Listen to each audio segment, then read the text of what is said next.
The transistor, arguably the most important invention of the 20th century, was invented at Bell Labs at the tail end of 1947. There was one problem that remained unsolved: what to call such an important device. Though members of the lab staff were aware of the transistor's existence, it would be months before the public would hear of it. That would happen when the patents were filed and the press materials released.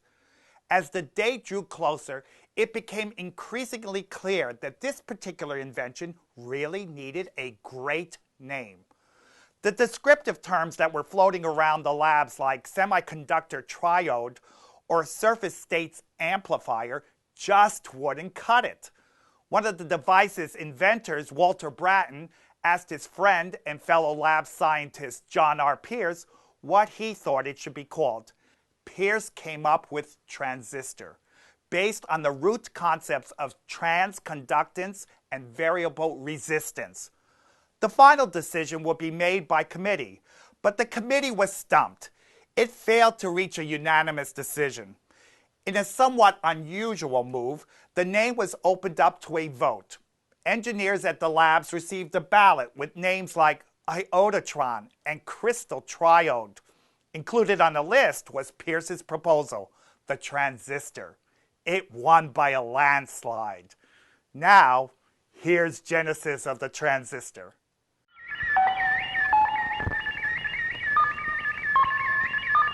Ever assembled. The year, 1947. And this is one of the latest transistors, a much more sophisticated device, but based on the same physical principles as its ancestor.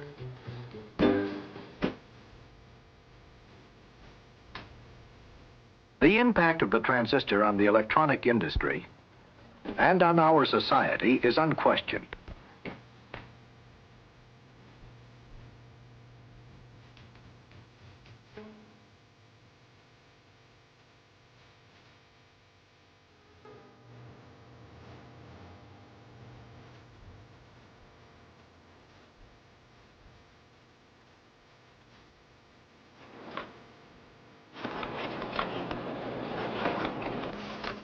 What is the origin of this remarkable device?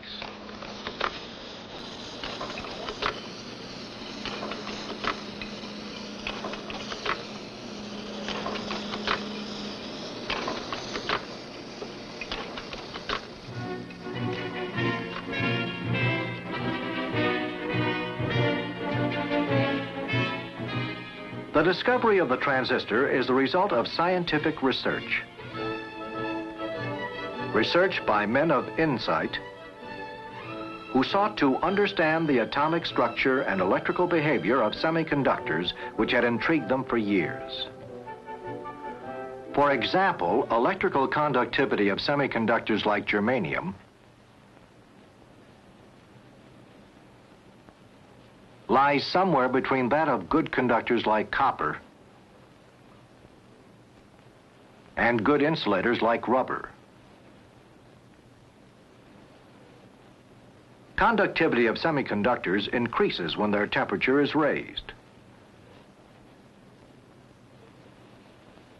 Conductivity of metals decreases when they are heated.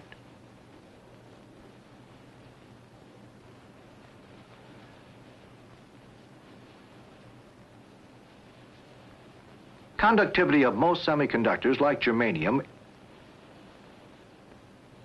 increases when they are exposed to light.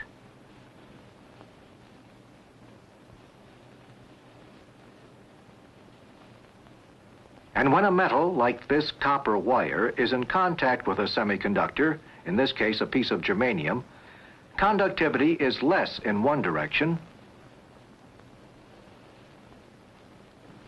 than the other.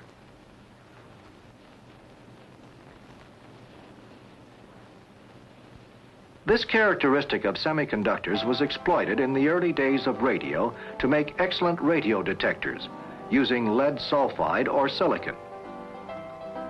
When these semiconductors were touched with a fine wire, called a cat's whisker, they changed the incoming high-frequency signal to a low-frequency signal, which could then be heard with earphones.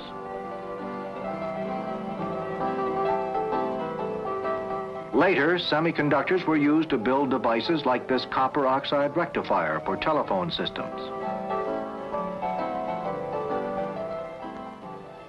And cat's whisker rectifiers were reactivated during World War II for microwave radar.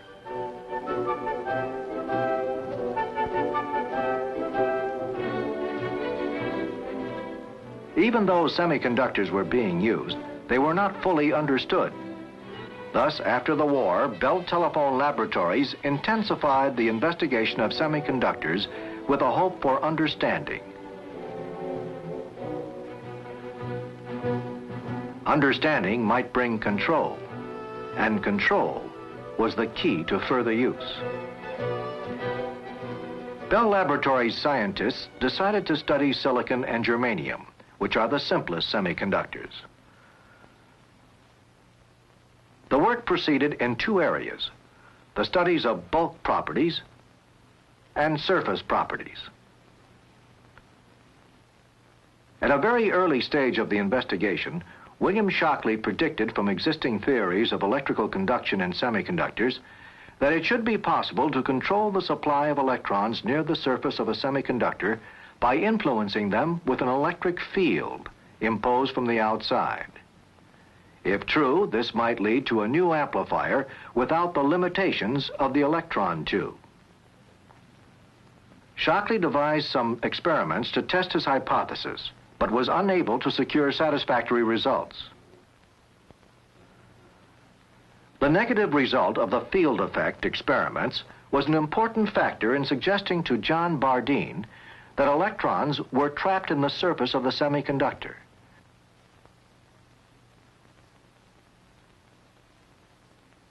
This theory suggested new experiments which Walter Brattain carried out. Recently, Dr. Brattain described some of the experiments. One of the types of measurements that was being done was to measure the contact potential of the surface of germanium. One did this after the fashion of the first experiment on contact potential by Kelvin, by having a semiconductor surface with electrical contact to the semiconductor and placing close to the semiconductor a metal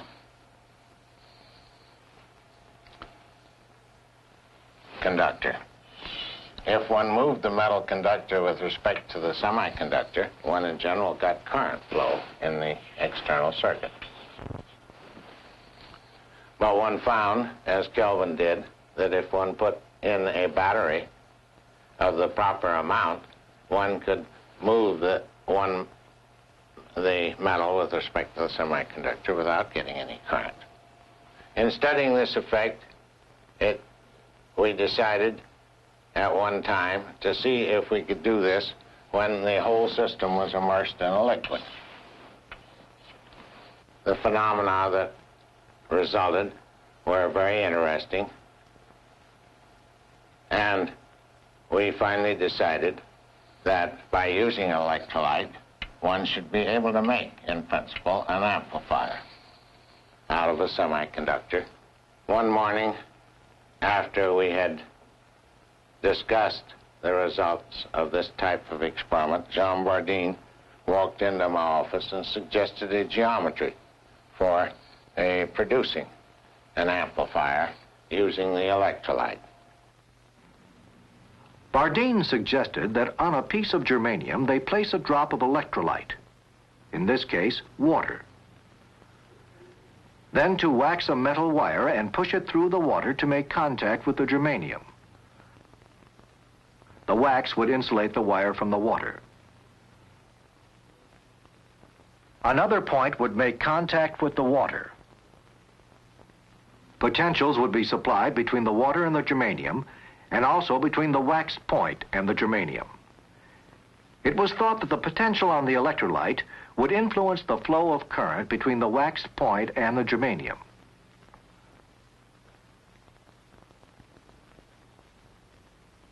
This experiment worked. They had produced a semiconductor amplifier. This experiment was the key that led to the invention of the transistor. But there were several problems. The water evaporated too quickly. So they changed the electrolyte to glycol borate, which evaporates very slowly. This worked quite well. But the device would not amplify above 8 cycles per second. They were quite sure that the electrolyte was responsible for the slow response. They tried to replace the electrolyte and its contact with a spot of gold. Instead of the wax point, they placed a wire contact near the edge of the gold spot.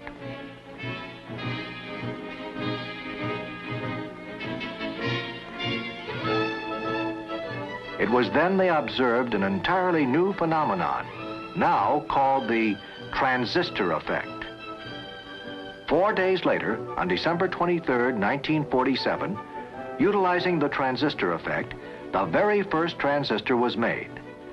This was an eventful day, and Walter Brattain recorded the events. My notes for the day say this. Using the germanium surface, see top of page 197, and the gold contacts, the following circuit was set up. This circuit was actually spoken over, and by switching the device in and out, a distinct gain in speech level could be heard and seen on the scope presentation with no noticeable change in quality. By measurements at a fixed frequency, it was determined that the power gain was of the order of a factor of 18 or greater. Various people were present and witnessed this test and listened, of whom some were the following: R.B. Gibney, H.R. Moore, J. Bardeen, G.L. Pearson, W. Shockley, H. Fletcher, and R. Bowen. Mr. H.R. Moore assisted in setting up the circuit, and the demonstration occurred on the afternoon of December 23, 1947. The question in everyone's mind at the time was, could this embryo amplifier be the hoped-for prize, or was it merely an erratic laboratory curiosity? Could it be made into a thoroughly practical device? This challenge was taken up by the Design and Development Group. This new device had to meet extended performance requirements, be reliable, and yet be economically feasible to produce. The point contact transistor was the first production line model.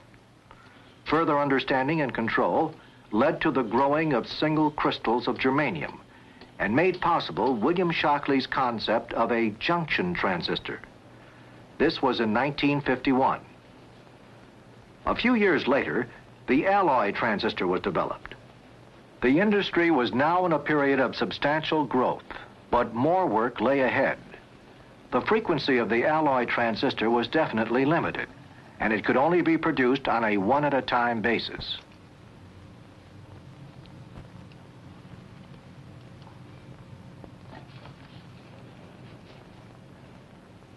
Now came another breakthrough: the diffused base transistor, which is a high-frequency, high-speed device.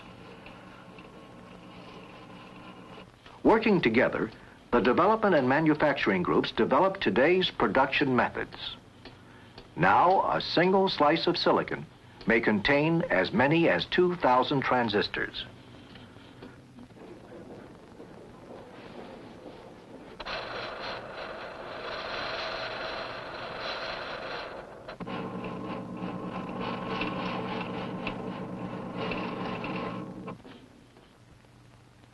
The transistor is a truly remarkable device. One of its features is its ability to perform at very low power levels. As demonstrated here, the light energy from a burning match falling on a solar battery is sufficient to drive this transistor oscillator.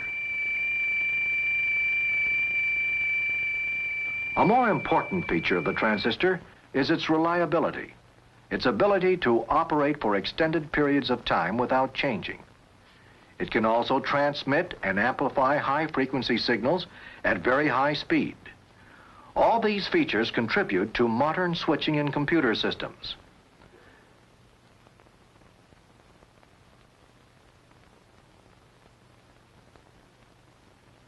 This tiny electronic device is the outcome of scientific research by trained men dedicated to understanding, working in an environment which fosters the uninhibited search for answers to riddles of science which are related to communications needs. For their discovery of the transistor effect, John Bardeen, Walter Brattain, and William Shockley in 1956 shared the highest honor in science, the Nobel Prize.